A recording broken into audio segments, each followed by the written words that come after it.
Something I really wanted out of today was a story about the Somme, and I think you've brought it to me. We have a portrait of a man, we have a familiar death plaque in the name of Arthur Victor Dibdin, and we have a watch, a rather battered, decrepit, ancient watch. Yes, this watch has a story. It was part of my uncle's kit when he went over to the Somme, probably given to him by his parents. This is my great uncle. He was killed in action at the Battle of Villers Bretonneux.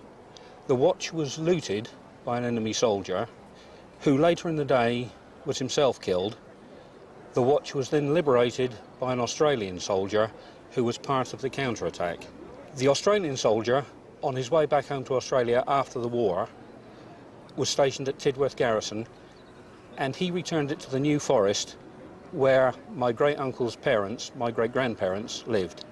Now, it's an extraordinary thing, but how did he know to do that? Well, in the back of the watch there's an inscription. Let's have a look. So, And so it says, oh, it says "Steel Not." Steel Not, yes. What a wonderful comment. Well, obviously the German couldn't read English. No, indeed, yes, and underneath it gives his address. A.V. Dibdin, Wellow Wood, Romsey, Hampshire. That's right. So that Australian, anonymous, got the watch and thought, oh, it's not very far from Tidworth. I can take it home. That was the plan. Or rather, Mind I you, can take it back to its owner. back to its owner, yes. What did they feel, I wonder, when this man knocked on their door saying, here's the watch? Well, I would have thought at the time it would have been total grief with the fact of knowing that their son had been killed. And suddenly, this here man he is. arrives with the artefact, yeah. And so here it is. How did it come to you?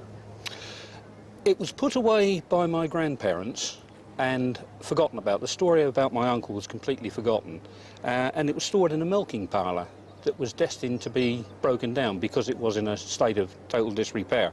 And my father was in the milking parlour and it fell at his feet. It just fell out of the attic straight at his feet in the little blue pouch.